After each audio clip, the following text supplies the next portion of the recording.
Hey guys, welcome to another episode of Charlie Chats. Today I wanted to share with you guys my candy making essentials. These are the things that I use when making candy, and so far they have not failed me. I hope this gives you some insight on the materials I use and also introduces you to new things that you can use in your candy making future. There will be a link to all the items I feature in this video in the description below. First off is string. My string of choice is by a brand called dailykandi.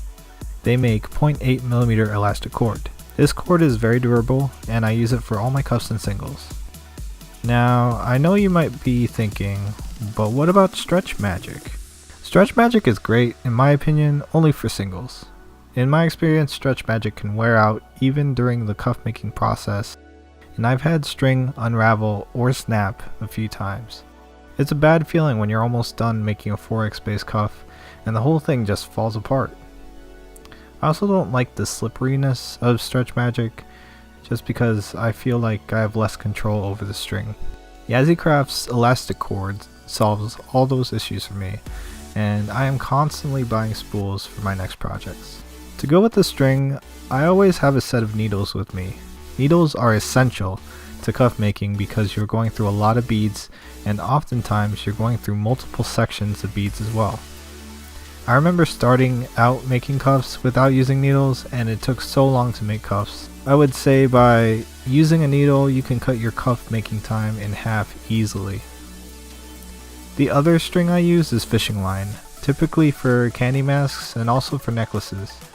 Some people like to use elastic for their necklaces, but I prefer fishing line because it's stronger than elastic, and when you're out raging, the last thing you want to happen is your elastic snapping. The brand of line isn't all that important, but do pay attention to the line strength. Line strength is indicated by pounds and is used as a guide for fishermen to decide which string to use for the size of fish they want to catch. Now, we don't have to worry about catching fish, but we do have to pay attention to the line strength, because more weight equals thicker fishing line. I stick with line with a strength of 30 pounds. To me, that's not too thin and not too thick. Thicker string can be difficult to navigate when making a candy mask, and thinner string can also unravel. Fishing line also comes in a variety of colors as well, so feel free to play around with that. You can come up with some nice eye-catching stitching along the sides of the masks that way, and also depending on the beads you're working with, it can add a little extra detail to your work. For perler beads, I've already mentioned my cabinets, my lovely cabinets, in a previous episode of Charlie Chats. Here's a quick summary of other things I mentioned in the video that I consider essential. A shallow tray to sort beads, a large container to help sort beads, and tweezers, also to help sort beads. Now here are some other things that I use in the perler making process. Obviously you have your boards. I only use perler boards, and I only use the masking tape method as well. As you may know, perler making can be an expensive hobby, so it's best to make sure your boards are in good shape so you don't have to keep buying more of them.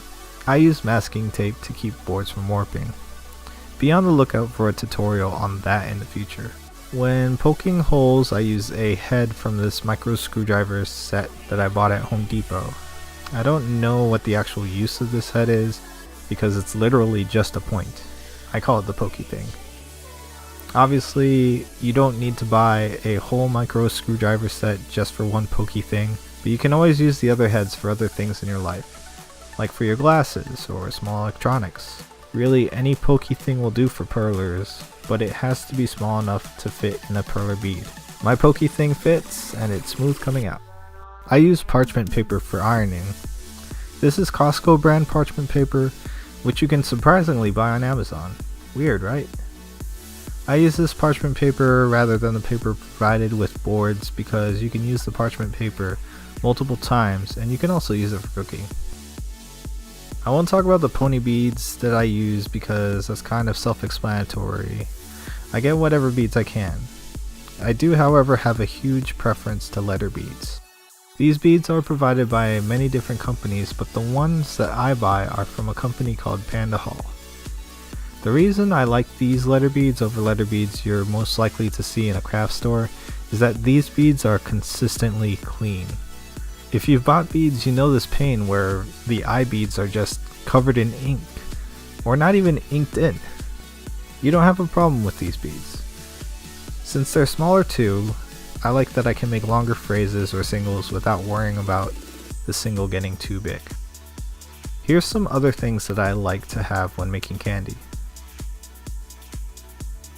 Always have an assortment of toys with you, as they make great centerpieces for your cuffs or necklaces. Oftentimes the toy becomes the basis for the theme of the cuff, as seen in many of my videos.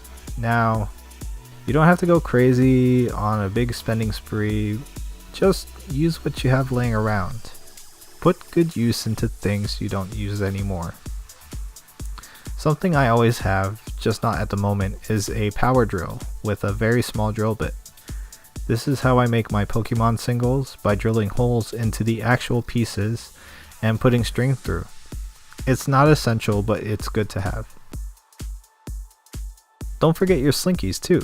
You can find really cheap ones on Amazon, and they come in many shapes and sizes. Feel free to play around with all the different types they have to offer, and you can come up with some pretty amazing stuff, like the Star Slinky cuff that I made 2 years ago. And always check the button section of a store, because you can find some cool nifty things for singles or cuffs. When filming cuffs, I like to use a motorized turntable to get a full 360 of the cuff without having to use my hands to move it. I'm sure you've had this issue before where you want to show a cuff but you have to hold it and turn it, or you put it on something like a bottle and turn the bottle.